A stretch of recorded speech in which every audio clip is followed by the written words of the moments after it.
Sometimes a change of perspective happens in an instant, in an aha moment. It happened that way for my father some 65 years ago.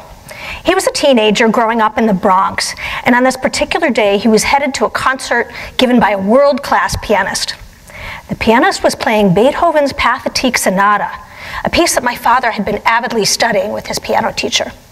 His teacher, who was unable to attend this concert, specifically encouraged my father to go and listen to this piece of music. So you might imagine my father's surprise when he discovered that the pianist played 2 wrong notes in the opening movement. So proud of himself that he had caught this mistake, he couldn't wait to tell his teacher. At his next lesson, he burst through the door and blurted out the news of the mistake, waiting to be congratulated. Instead, there was a long and uncomfortable silence.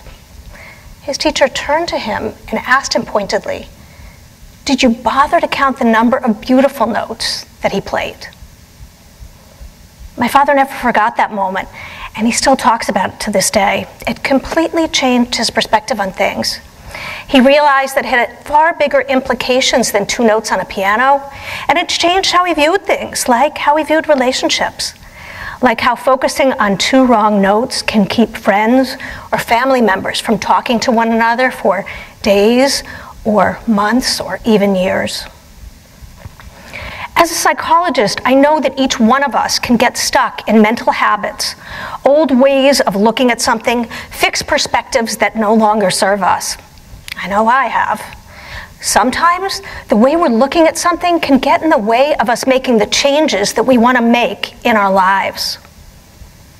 Today, I want to try to change that by sharing with you 3 tools inspired by research and teaching in psychology that I have found to be some of the most powerful tools for change. Each one of these tools addresses a mental habit, an old way of looking at something, and it offers you a way to see things differently. Now, the secret ingredient to all 3 tools is this.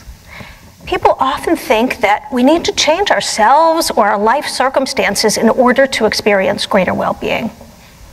But sometimes, all you need to do is to shift your vantage point, your perspective, the way you're looking at something and the angle from which you're looking.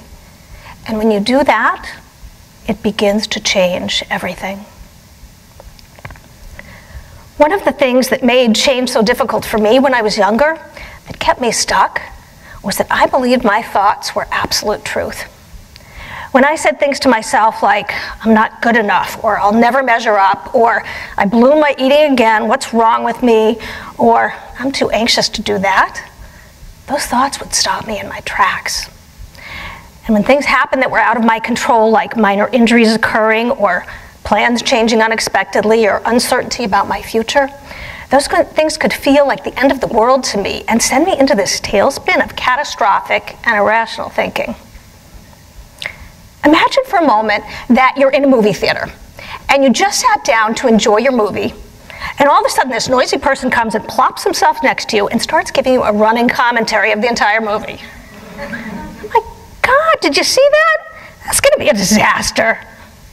Can you believe she said that? Boy, was that stupid. Oh God, I can see where this is going, and this is not going to end well. Here you are just trying to enjoy your movie, and you've got this constant narrator next to you telling you all the things that are going to go wrong. That's kind of what it sounded like in my own head. I later found out that I wasn't alone in experiencing this. After sitting with hundreds of patients through the years, I can tell you that most of us do this in some form or other. We have this inner dialogue, this noisy voice in our head that's often negative, distorted, inaccurate, and self-critical. And we take our thoughts as facts. We get so lost in our thoughts that we believe they are the only reality. And worse, our thoughts often skirt just below the surface of conscious awareness, where we don't even realize we're saying these things to ourselves all day long. That's where our first tool comes in, the tool that I call the diet. Now, I'm not talking about a diet of food, but I'm talking about the diet of thoughts that you feed yourself all day long. The tool of the diet has 2 parts, and the first part is to simply shift your attention and begin to notice the kind of diet that you're feeding yourself each day. It's that simple. It starts with noticing. When I began to pay attention to my diet, I started to see my negative and inaccurate and irrational and anxious thoughts in a different way. Not so much as absolute truth, but more as passing mental constructs that at times were inaccurate and distorted. They didn't go away, but they stopped getting in my way so much. When I could recognize, oh yeah, that's just that noisy person at the movie theater. Thoughts such as, I'm not good enough, or I have to control everything to feel secure, or people are going to find out I'm an imposter, began to loosen their grip and not hijack me the way that they used to. The second part of the diet naturally follows the first part. Once we start to pay attention to the kind of diet that we're feeding ourselves, we suddenly have more choice. We can feed ourselves a healthier diet, where our thoughts tend to be inaccurate and distorted and generalized to all or nothing thinking. We can make our language more realistic, more accurate, more specific to the circumstances at hand. Where our thoughts tend to be self-critical, we can make them kinder. Sometimes just changing a few words can make a big difference. It takes some practice, but it has big payoff. Imagine that you're working toward a goal and that you have a setback, a bad day where you don't follow through with some of the choices that you wanted to make. Now imagine somebody feeding you this diet of thoughts. You are such an idiot. I can't believe you've blown it again.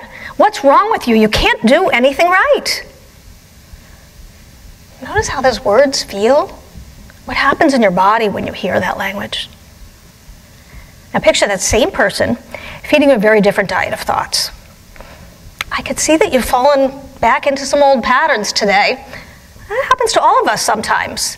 But you've had plenty of days where you've made some real changes. You already know how to do this. You've just got to stick with it.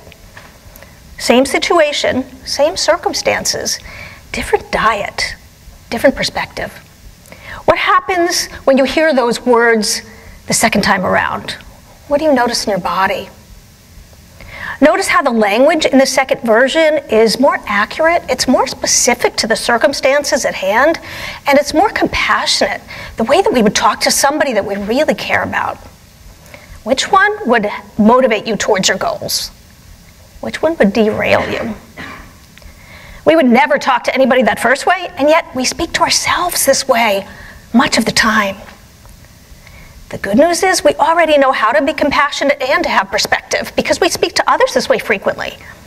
Once we start to pay attention, we can begin to do this for ourselves. So our first tool of the diet helps us to view our thoughts in a different way. Our second tool that I call the door helps us to view our feelings in a new way.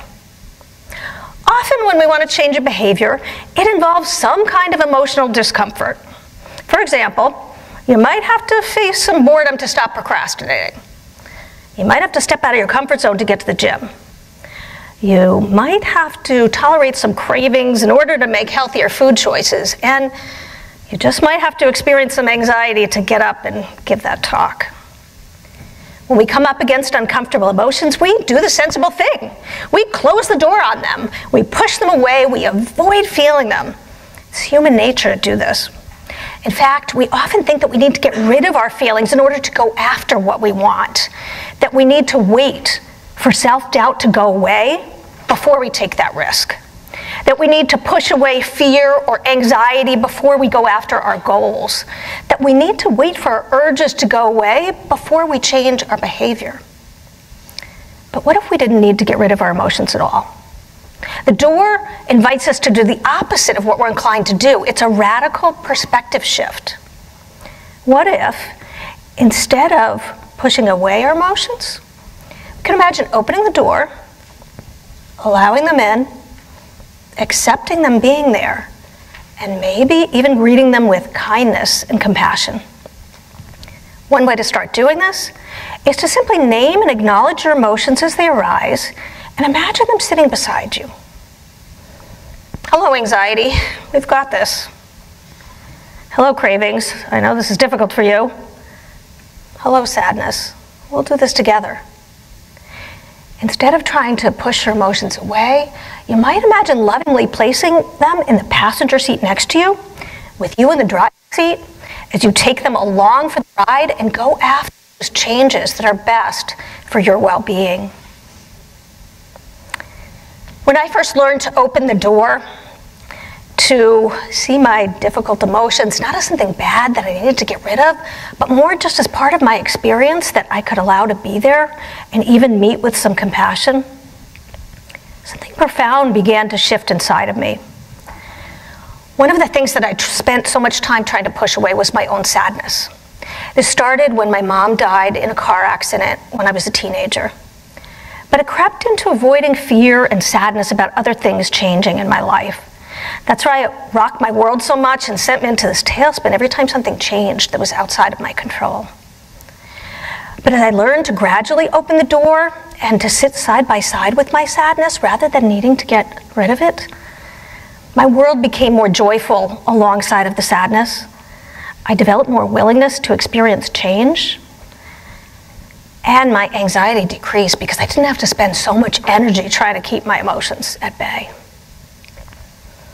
Now, when you're willing to open the door and to bring your emotions along for the ride as you go after those changes that are best for your well-being, it can be especially helpful to ask yourself one powerful question, a question that makes it easier to tolerate the discomfort of change.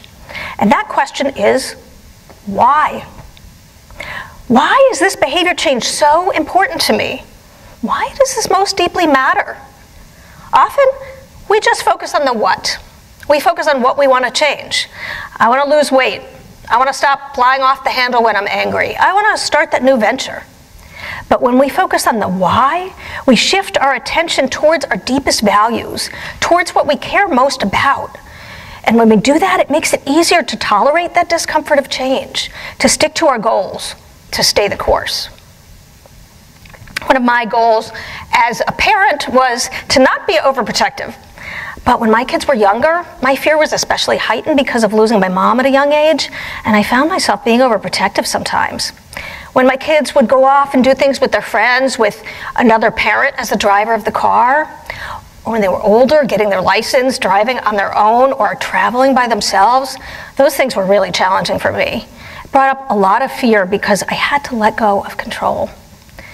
But one of my deepest values as a parent, the reason why I didn't want to be overprotective, was that I wanted my kids to grow up with a healthy sense of independence. When I held on to that why, it helped me every time I came up against that fear to align my behavior choices with those deepest values as a parent and to stick to my goal of not being overprotective. So our final tool, the magnifying glass, helps us to make a 180-degree shift in perspective. When we want to change a behavior, we often focus on the negatives. Like those 2 wrong notes that my father focused on, we can do this with ourselves much of the time. We see all the things we're doing wrong, all the ways we're falling short, all the things that aren't working. Have you ever noticed that it's far easier to focus on your shortcomings than on your strengths? Think about that person who had a whole week of healthy eating and then has one day where they make some unhealthy choices.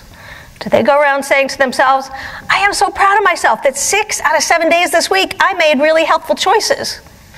More likely, they're focusing on that one bad day that they had. The magnifying glass reminds us that we can choose where we put our attention, and we can magnify those moments. In particular, we can begin to look for small positive things that we do each day that are already here, that normally we might not even notice. When we begin to put our attention on our own strengths, on our small daily successes, we create positive experiences that we want to repeat. And as neuroscience teaches us, where we put our attention, we grow neural connections. And we not only reinforce patterns of positive behavior, but we strengthen pathways in our brain that make it easier for us to continue to engage in those behaviors repeatedly. One of my favorite ways of using the magnifying glass is to keep track of and write down every time I face a challenge and remember to use one of my tools. As I do this, as I write down the positive steps that I've taken, it creates a kind of momentum that wants me to keep moving in a positive direction. And when I've had a difficult day, I can look back and see some of the progress that I've already made. The next time that you want to change a behavior, shift your vantage point. Start to pay attention to the diet of thoughts that you feed yourself each day, to remind yourself that your thoughts are not absolute truth, and to make space for a more accurate and compassionate diet. Be willing to open the door, to take your emotions along for the ride as you go after those changes that are best for your well-being, and hold on to that why. And remember to carry around your magnifying glass, to look for your own strengths, your small daily successes, and to remember to count the number of beautiful notes that you've already played. When you do this, you'll be developing the resources to meet change with inner strength, courage, and resilience. Thank you.